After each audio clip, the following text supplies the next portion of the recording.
Okay, lecture 2 auditing and assurance.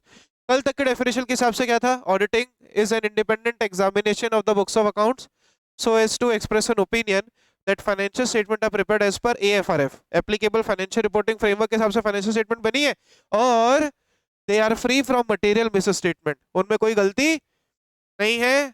और गलती दो तरीके से हो सकती है, या तो फ्रॉड की वजह से, नहीं तो एरर की वजह से। ठीक है, अब इसी डेफिनेशन का थोड़ा सा और ऑपरेशन हम आज करने वाले हैं। जब मैं कहता हूं ना इंडिपेंडेंट, जब मैं कहता हूं इंडिपेंडेंट, तो सर इससे क्या मतलब है? तो हम आज कुछ नोट्स लगा रहे हैं यहाँ पे, है ना, और नोट्स में हम यहाँ पर डिस्कस कर रहे हैं, जहाँ आपने कल डेफिनेशन लिखी ना, वहीं पर अब हम कुछ नोट्स के साथ में समझने की कोशिश करेंगे पूरी डेफिनेशन का 360 डिग्री एनालिसिस। ठीक है, जब मैं कहता हूं इंडिपेंडेंट, इंडी जब मैं कहता हूं इंडिपेंडेंट, तो सर इससे आपको क्या मतलब है? एक सेकंड। ठीक है, इंडिपेंडेंट का मतलब है ऑडिटर जो है वो, नहीं नहीं, ऑडिटर आजाद ख्यालों का व्यक्ति है। ऑडिटर आजाद ख्यालों का व्यक्ति है, मतलब उससे आपका कोई रिश्ता नहीं होना चाहिए, है ना। भाई अगर पापा की बिजनेस की ऑडिट मैं ही कर दूंगा, अगर पापा की बिजनेस की ऑडिट मैं ही कर दूंगा, ठीक है, अब रिलेटेड भी है, तो मैं तो जानबूझ के पापा के फ्रॉड छुपाऊंगा ना पब्लिक से। यस और नो? ठीक है, तो स्टेट ऑडिट नहीं कर सकते, ऑडिट नहीं कर सकते, स्टैट्यूटरी ऑडिट नहीं कर सकते, वो इंडिपेंडेंट व्यक्ति से ही करवानी पड़ेगी। तो इंडिपेंडेंट का मतलब होता है कि ऑडिटर की ability to work freely. Independent का मतलब होता है ऑडिटर की एबिलिटी टू वर्क, आजा आजा, ऑडिटर की एबिलिटी टू वर्क फ्रीली। हाँ बता। तो इंडिपेंडेंट का मतलब क्या होता है? ऑडिटर की वो एबिलिटी, ताकि वो अपना काम फ्रीली कर सके। कैसे कर सके? फ्रीली। समझ आ रहा है? पक्का? अच्छा सर, ऑडिटर का काम वो फ्रीली कब करेगा, ये भी क्वेश्चन होता है। तो ऑडिटर का काम वो फ्रीली तब करेगा जब दो बातें हो, और वो दो बातें कौन सी है? एक तो है कि ऑडिटर को पता हो अपना ऑब्जेक्टिव, ऑडिटर को पता हो अपना ऑब्जेक्टिव, और ऑडिटर ईमानदार हो। ऑडिटर क्या हो? ईमानदार। ऑडिटर को अपना ऑब्जेक्टिव क्लियर होना चाहिए कि मेरे को किस किस एरिया की ऑडिट करनी है, परचेज की ऑडिट कैसे करनी है, सेल्स की ऑडिट कैसे करनी है, फाइनेंस की ऑडिट मेरे को कैसे करनी है। बोलो समझ आ रहा है? सो ऑडिटर की एबिलिटी कि वो काम फ्रीली कर सके, this is called as integrity, है ना।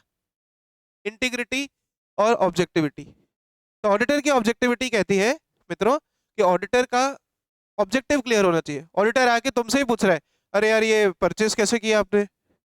बीइंग एन ऑडिटर, आप में अक्ल होनी चाहिए ना कि क्रेडिट परचेज को आपको क्रेडिटर के स्टेटमेंट से वेरीफाई करना है, आपको कैश परचेज को बैंक अकाउंट से या कैश बुक से वेरीफाई करना है, particular journal number, folio number, कुछ तो जीवन में पढ़ा होगा 11th क्लास में। तो इसको कहता है ऑब्जेक्टिविटी। ऑब्जेक्टिविटी मतलब ऑडिटर का ऑब्जेक्टिव क्लियर होना चाहिए। इंटीग्रिटी मतलब ऑडिटर ईमानदार होना चाहिए। ये नहीं है कि तुम्हारे पापा के बिजनेस में तुम ही ऑडिटर बन गए। तो फिर इंडिपेंडेंस पर एक क्वेश्चन मार्क आ जाता है। क्या रहता है इंडिपेंडेंस पर? एक क्वेश्चन मार्क। बोलो समझ आया? कोई डाउट? तो इसको कहते हैं इंडिपेंडेंट एग्जामिनेशन, मतलब जहां पर ऑडिटर ऑब्जेक्टिव है और जहां पर ऑडिटर इंटीग्रिटी वाला है। तो इसके साथ क्यों ना हम एक लेवल और आगे बात करें। हमको अकाउंटिंग स्टैंडर्ड्स की जगह ऑडिट में क्या पढ़ने? एसए। क्या पढ़ने? एसए। तो वो एसए जो इंटीग्रिटी और ऑब्जेक्टिव की बात करता है वो है एसए 200। कौन से एसए? 200। आप अभी सिर्फ मेंशन करके रखो, क्योंकि अगला टॉपिक मेरे को एसए 200 ही लेना है, लगभग आज की क्लास में या कल की क्लास में प्रोबेबली। तो सर इसका नाम क्या है? सर क्या हमको 200 स्टैंडर्ड्स पढ़ने? ऐसा नहीं है। एएस का नंबर 1 टू लेके 29 तक है जो आपके सिलेबस में, उसमें से कुछ है कि आपके सिलेबस में। एसए का नंबर ऐसा नहीं चलता 1 2 3 4, ऐसा नहीं चलता है। एसएस का नंबर 3 डिजिट चलता है। कई बार 201, 210, 220, ऐसे बीच में कुछ खाली भी है। ऐसा नहीं, लास्ट स्टैंडर्ड हमारा 70720 है, तो ऐसा नहीं कि 200 से लेकर 700 तक हमको 500 स्टैंडर्ड्स पढ़ना है, ऐसा नहीं है। नंबर इसका अजीबोगरीब है, पर 3 डिजिट नंबर है, कुछ स्टैंडर्ड्स बीच में छूटे हुए। इफेक्टिवली अगर आप मुझसे पूछोगे पूरे ऑडिट में एसेस है कितने, तो लगभग 35 एसेस है जो आपको पढ़ने हैं। ठीक है, वो हम पढ़ेंगे धीरे धीरे। तो एक बात समझ में आई? बोलो इंडिपेंडेंस क्या होता है, क्लियर हुआ? अच्छा, दूसरी बात मैंने आपको कल ही डिस्कस की थी कि बोलो फाइनेंशियल स्टेटमेंट्स में क्या क्या आता है। ये रहा, बताया था ना कल ही। P and L, balance sheet, cash flow statement और notes to accounts. P and L, balance sheet, cash flow statement और नोट्स टू अकाउंट्स, ठीक है। अच्छा, दूसरी डेफिनेशन का लेम क्या था? Independent and financial examination. Audit is the independent examination of the books of accounts of an entity. Sir entity कौन सी होगी? क्या बड़ी कंपनीज होंगी या छोटी कंपनीज होंगी? क्या सोल प्रोप्राइटर को भी ऑडिट करानी पड़ेगी? तो इसका जवाब है कि एंटिटी का मतलब होता है, अरे तुम्हें समझ आ रहा है अपन कर क्या रहे हैं? हम ऑडिट के डेफिनेशन का एनालिसिस कर रहे हैं। इतना एनालिसिस तुम्हारी मॉड्यूल में भी नहीं दिया है, या दिया भी है तो इतने घटिया तरीके से दिया है कि 1500 पेज का मॉड्यूल है सिर्फ ऑडिट का। ठीक है, अब या तो ये बढ़िया सा स्पाइरल जो बनाया वो पढ़ लो, क्वेश्चन बैंक कर लो, तुम्हारा काम हो जाएगा। ठीक है, या पूरी मॉड्यूल पढ़ने जाओगे, जो तुम्हें सीए फाउंडेशन से आदत लगी होगी कि हम तो मॉड्यूल से ही पढ़ेंगे एक एक लाइन, तो पढ़ लो फिर 1500 लाइन है, 1500 पेजेस हैं पूरे। और एसेस तो इतने खतरनाक तरीके से इंस्टीट्यूट देता है कि मतलब मॉड्यूल तो पढ़ी ही नहीं जा सकती, बिल्कुल नहीं पढ़ी जा सकती, इंस्टीट्यूट खुद ही नहीं पढ़ता अपने मॉड्यूल को बना के। ठीक है, तो जिस तरीके से चलाऊंगा वैसे ही चलना, इधर उधर का कुछ किसी का मत सुनना। ठीक है, चलो, क्योंकि आजकल के भटकाने वाले लोग बहुत है कि ऑडिट में तो हर कुछ ही पूछते हैं, ऐसा वैसा कुछ हर कुछ नहीं पूछते। पूरा पेपर पिछली बार का भी मैंने जो एनालिसिस डाला था, मैंने सेम एनालिसिस डाला था, लगभग हमारे 2500 व्यूज आए थे उस अकेले वीडियो पे। पूरा पेपर हमारे नोट्स में से ही था, इंक्लूडिंग एमसीक्यूज। ठीक है, चलो स्टार्ट करते हैं। सर एंटिटी कौन सी होगी? तो यहां पर समझना, एंटिटी का जवाब है entity can be of any size. जरूरी नहीं है कि सिर्फ बड़ी फर्म्स को ऑडिट करानी पड़े। अगर छोटी फर्म्स का भी टर्नओवर आप टैक्स में पढ़ोगे, अगर छोटी फर्म्स का टर्नओवर 1 करोड़ से ऊपर है इनकम टैक्स में, तो उसे ऑडिट करानी है, उसे ऑडिट करानी है। वो बात अलग है कि उसे फिर फाइनेंशियल ऑडिट ना करा के टैक्स ऑडिट करानी होती है। क्या करानी होती है? Tax audit. समझ आ रहा है? बोले सुनो, तो एंटिटी किसी भी साइज की हो सकती है, वो स्मॉल हो सकती है, मीडियम हो सकती है, ठीक है, और बड़ी एंटिटी भी। बड़ी एंटिटी के लिए कहीं ना कहीं ऑडिट हो जाती है कंपलसरी, एंटिटी के लिए कहीं ना कहीं ऑडिट क्या हो जाती है? कंपलसरी। सर क्या सिर्फ प्रॉफिट वालों को ऑडिट करानी है, या हमारा समाज सेवा करने का संस्था है, हमारा एनपीओ है, उसकी भी ऑडिट करानी है? दोनों की ऑडिट करानी है। सर नेचर प्रॉफिट वाला भी हो सकता है और नॉन प्रॉफिट भी, प्रॉफिट वाला नेचर भी हो सकता है और नॉन प्रॉफिट नेचर भी हो सकता है। सर कोई भी एंटिटी जिसकी सेपरेट लीगल एंटिटी नहीं है, सेपरेट लीगल एंटिटी समझते हो, जहां मालिक और बिजनेस, सेपरेट लीगल एंटिटी का ना होना मतलब मालिक और बिजनेस एक ही है, सर क्या उनको भी ऑडिट करानी पड़ती है? सेपरेट लीगल एंटिटी नहीं है जिनकी, जैसे एचयूएफ हुआ या पार्टनरशिप हुई, क्या इनको भी ऑडिट करानी है? तो हाँ करानी है। तो ये हो गया एंटिटी का मीनिंग। ये किसका मीनिंग हो गया बोलो? एंटिटी का। क्लियर? समझ आ रहा है? कोई प्रॉब्लम बोले ऐसा नो? ओके। सर आपने एक बात और बोली ऊपर कि audit is the independent examination of the books of accounts of the entity that they are free from material misstatement and to give an opinion on financial statement. हमको opinion भी तो देना है। तो सर इस opinion से आप क्या मानते हो? सर ओपिनियन का मतलब क्या होता है? तो सर ओपिनियन का मतलब होता है वही चीज कि financial statement are free from material misstatement. तो ऑडिटर को हमेशा ओपिनियन क्या देना होता है? That financial statements are free from material misstatement. Financial statement are free from material misstatement, और मिस स्टेटमेंट दो तरीके से हो सकता है, due to fraud and error. Due to fraud and error.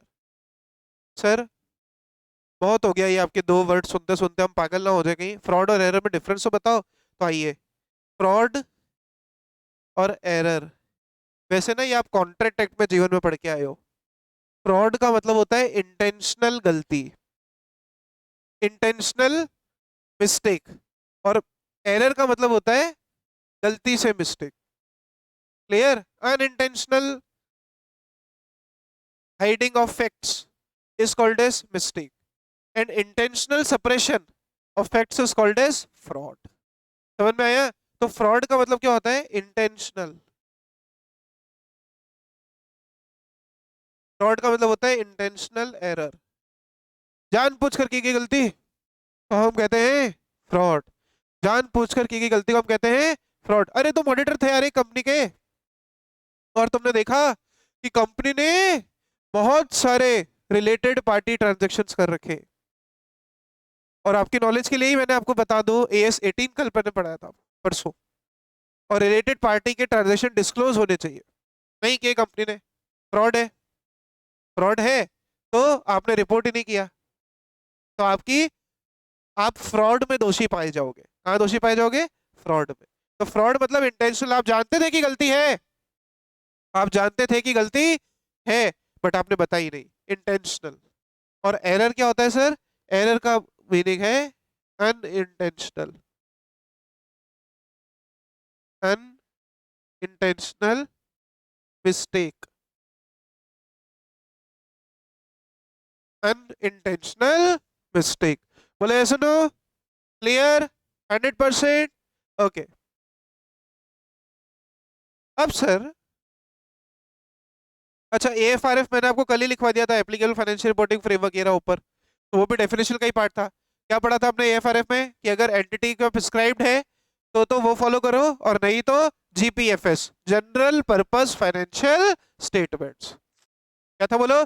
General purpose financial statements. कोई doubt? Clear? ये आपका हमारा ऑडिट का डेफिनेशन का एनालिसिस पूरा खत्म होता है। समझ आया? सर अब सबसे बड़ा क्वेश्चन, इंस्टीट्यूट का फेवरेट क्वेश्चन, 4 मार्क्स का सीधा पूछते हैं वो। 4 मार्क का वो सीधा पूछते हैं कि आप कैसे पता लगाओगे कि financial statement are free from material basis statement due to fraud and error. How will you ensure this? As an auditor आप क्या क्या देखोगे कि financial statement are free from material basis statement. आप कब बोलोगे कि फाइनेंशियल स्टेटमेंट में कोई गलती नहीं है? तो इसका सिंपल सा आंसर है, जब transactions are supported by entries. हर ट्रांजैक्शन जो कि बुक्स में है, जब उसकी जर्नल एंट्री और उसका प्रूफ मेरे पास है। जर्नल एंट्री का प्रूफ क्या होता है? वाउचर्स। जर्नल एंट्री का प्रूफ क्या होता है? मैंने बोला ना, है ऑडिट है पर इसका रिलेशन अकाउंट्स के साथ है। थोड़े समय में इसका रिलेशन लॉ के साथ आएगा, थोड़े समय में इसका रिलेशन आपके टैक्स के साथ आएगा। तो दिमाग पूरा चलाओगे तो इस 100 नंबर को झेल पाओगे, वरना ये 100 नंबर कई बार 400 जितना भी बोझ दे देते हैं आपको। क्योंकि कई बार उधर अकाउंट्स में ग्रुप 2 में तीनों में बच्चा पास होता है, ऑडिट में 36 नंबर होते हैं। वो भी कैसे? क्यों? क्योंकि वो यही गलती करते हैं कि हम तो 15 दिन में सब पढ़ लेंगे। ठीक है? तो याद रखना, सबसे पहले when every transaction is supported by entries, जब हर transaction is supported by entry. अच्छा ये चीज लिखी हुई है बुक के अंदर, इसमें लिखी हुई है तो लिखवाऊं वापिस? अगर लिखना ही है तो लिखाऊं? ठीक है, लिखवाता हूँ, शॉर्ट में लिखवाता हूँ, बाकी लॉन्ग फॉर्म इसकी लिखी हुई है। ठीक है, when we will conclude how to express, how to conclude. देखो टॉपिक क्या चल रहा है? टॉपिक चल रहा है हाउ टू कंक्लूड। हम कैसे पता लगाएंगे that financial statements are free from material misstatement? How to conclude that financial statements are free from material misstatement? हम कैसे पता लगाएंगे सर? तो सबसे पहले मैंने आपको क्या बोला, हर entry should be supported by, every transaction should be supported by entries। हर ट्रांजैक्शन की हमको सपोर्ट मिलना चाहिए, हर transaction should be supported by entries. Every transaction should be supported by entries. समझ आया? और बताओ, बोलो ना ऐसे कॉमन सेंस वाले पॉइंट तुम्हें बहुत सारे आते होंगे। Entry should be supported by evidences. देखो transaction should be supported by entries and entry should be supported by, बोलो कहीं भी रटने की जरूरत है क्या? कहीं भी रख रही क्या रटने की जरूरत? अब लोग इसको भी रटते हैं, कहाँ रटने की जरूरत है? Entry should be supported by, entries किससे सपोर्ट होनी चाहिए? एविडेंस।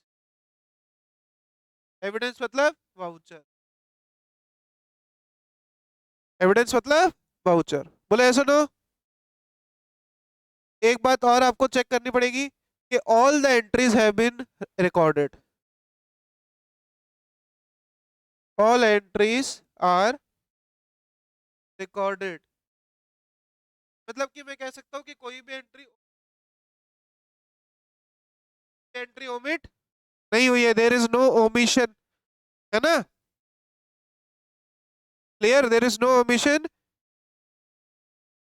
तो हमारा मटेरियल मिस स्टेटमेंट नहीं होगा। अच्छा, मटेरियल मिस स्टेटमेंट का मतलब क्या होता है सर? मटेरियल मिस स्टेटमेंट का मतलब होता है बुक्स ऑफ अकाउंट्स में गलती, जो या तो फ्रॉड की वजह से होगी, नहीं तो किसकी वजह से होगी? एरर की वजह से। जो या तो फ्रॉड की वजह से होगी, नहीं तो किसकी वजह से होगी बोलो? एरर की वजह से। कोई डाउट? क्लियर? अच्छा सर, और हम कैसे पता लगाएं कि books of accounts properly followed है या नहीं? तो जो भी इंफॉर्मेशन, जो भी इंफॉर्मेशन आपकी बुक्स में है, that information should be clear. हमारे खिलाफ केस चल रहा है, अरे केस चल रहा है तो कितने का केस चल रहा है, किस कोर्ट में केस चल रहा है, किस जगह केस चल रहा है, स्टेटस क्या है, हियरिंग कब है, राइट? ये सब भी तो बताओ। बस हमारे खिलाफ केस चल रहा है ऐसा लिख दिया नोट्स टू अकाउंट्स में, there is a case against the company, give the details, which court, what is the amount, who is the party, are you liable और not, what is your expectation कि तुम case हारोगे, what is your expectation कि तुम case जीतोगे, पूरा बोलो ना। So information जो भी आपके फाइनेंशियल स्टेटमेंट दे रही है इट शुड बी क्लियर और इट शुड बी अनएम्बिगुअस। एक वर्ड यहाँ पर आपको याद कर, अच्छा ऑडिटिंग के अंदर वर्ड्स का भी बहुत, तो जो भी इंफॉर्मेशन आपकी बुक्स ऑफ अकाउंट्स में है इट शुड बी क्लियर और it should be unambiguous, unambiguous, GUOUS। Unambiguous का मतलब होता है इसमें कोई कंफ्यूजन नहीं होना चाहिए। सर पिछली बार हमने मशीन पे रेट ऑफ डेप्रिसिएशन लगाई थी 10%, इस साल हमने लगा दी 15%, क्यों? ऐसा क्या हो गया? Why have you change your estimate? Sir पिछले साल हमने 5 साल लाइफ मानी थी, इस साल हमने 6 साल मान ली, 4 साल होनी चाहिए थी ना इस साल, तो 6 कैसे हो गई? What is the reason? Now the reason is not clear, means financial statement में मटेरियल मिसस्टेटमेंट है। बोले सुनो, हमने बुक्स ऑफ अकाउंट्स में दिखाया कि हमारे 10 जगह प्लांट्स हैं और 10 जगह की मशीनरी हमने दिखाई, उस पर डेप्रिसिएशन क्लेम किया, उस पर हमने टैक्स में बेनिफिट उठाया।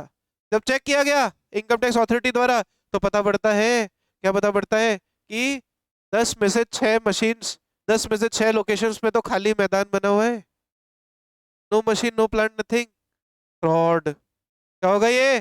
फ्रॉड। बोले ऐसा नो, समझ आ रहा है, दिमाग चल रहा है थोड़ा? ऐसा ही है पूरा ऑडिट, ठीक है? चलो, सो क्लियर इंफॉर्मेशन होनी चाहिए and it should be unambiguous. फिर स्टूडेंट अपने वाले पॉइंट्स जो कुछ नहाने पे लिखे जा सकते हैं कि भैया सारे के सारे अकाउंटिंग स्टैंडर्ड जो है वो क्या होने चाहिए? कंप्लाइड होने चाहिए। सारे के सारे जो SAs हैं वो क्या होने चाहिए? कंप्लाइड होनी चाहिए। अच्छा, अकाउंटिंग स्टैंडर्ड कंप्लाई करने की रिस्पॉन्सिबिलिटी किसकी होती है? मैनेजमेंट की। और ऐसे कंप्लाई करने की रिस्पॉन्सिबिलिटी किसकी होती है?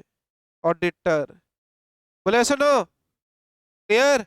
और एक बात याद रखना, अगर आपको बुक्स ऑफ अकाउंट्स को देखकर लगता है, ये एक्ट, ये वर्ड ना कंपनीज एक्ट ने बहुत ज्यादा यूज करा है, अगर आपको बुक्स ऑफ अकाउंट्स को देख के लगता है कि फाइनेंशियल स्टेटमेंट ट्रू है, सच है और सही है, ट्रू एंड फेयर व्यू दे रहे हैं, क्या दे रहे हैं? ट्रू एंड फेयर व्यू, तब आप जाकर के बोल सकते हो कि financial statement are free from material misstatement, financial statement are free from material misstatement. बोले ऐसा नो?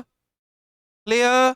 100%। ये हो गया आपका 4 मार्क्स का आंसर पूरा, ऐसे ही लिखना है। हाँ बस एरो वेरो ना लगा के फुल सेंटेंसेस लिख के आना, पॉइंट्स इतने ही लिख के आना। जैसे एरो लगा के लिखा था should be supported by entries, अब मैं शुड भी लिखा हूँ, एक एक वर्ड लिखा हूँ, ऐसा थोड़ा अच्छा लगता है ना, तो एरो लगा के लिखा है मैंने, ठीक है? बोलो कोई डाउट? वन के अंदर अब पहला स्टैंडर्ड ऑन ऑडिटिंग सर आ जाता है, ये सब आपका बेसिक था, standards on auditing, standards on auditing, standard on auditing, ठीक है?